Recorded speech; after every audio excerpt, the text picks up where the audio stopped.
everybody, welcome to our Advent reflection.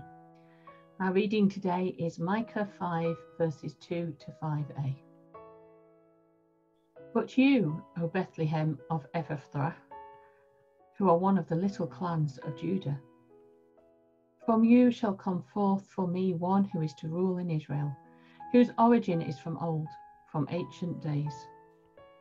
Therefore he shall give them up until the time when she who is in labour has brought forth. Then the rest of his kindred shall return to the people of Israel. Making a Christmas cake was always one of the highlights of school cookery lessons at our high school. Starting in late October, we spent a week writing out the recipe and learning how to correctly line the cake tin. And then the following week, we made the cake. For a few weeks after that, we were allowed to go into the cookery department once a week and feed it with a couple of teaspoons of sherry, before being taught how to marzipan and ice it. Since then, I've continued to follow much the same recipe for my Christmas cake, but not the timescales.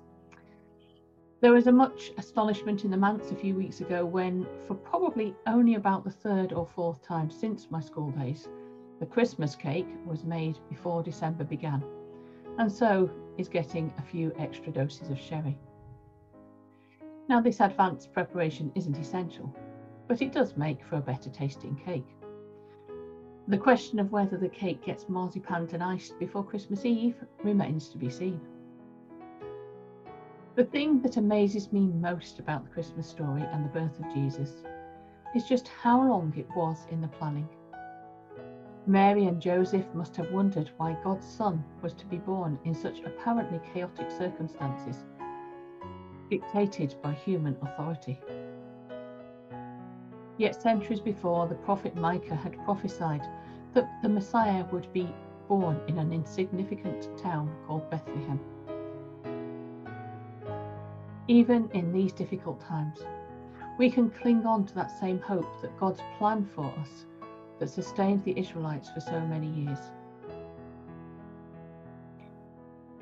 No matter what happens to our human plans this Christmas, whether cakes are made, presents bought, or if family gatherings can safely go ahead as we hope, Christmas as the celebration of Christ's birth will still happen.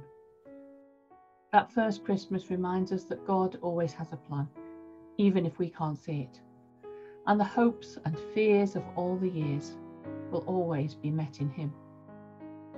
No matter what happens in the days and weeks to come, as it says in Romans 5 verse 5, hope does not disappoint us, because God's love has been poured into our hearts through the Holy Spirit that has been given to us. But you, O Bethlehem of Ephrathah, who are one of the little clans of Judah, from you shall come forth for me one who is to rule in Israel, whose origin is from old, from ancient days. Therefore he shall give them up until the time when she who is in labour has brought forth, and the rest of his kindred shall return to the people of Israel. Morning stars together proclaim the holy birth, and praises sing to God the King, and peace to all the earth.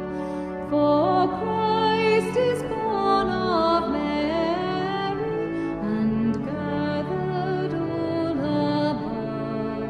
While mortals sleep, the angels keep their watch of wondering love.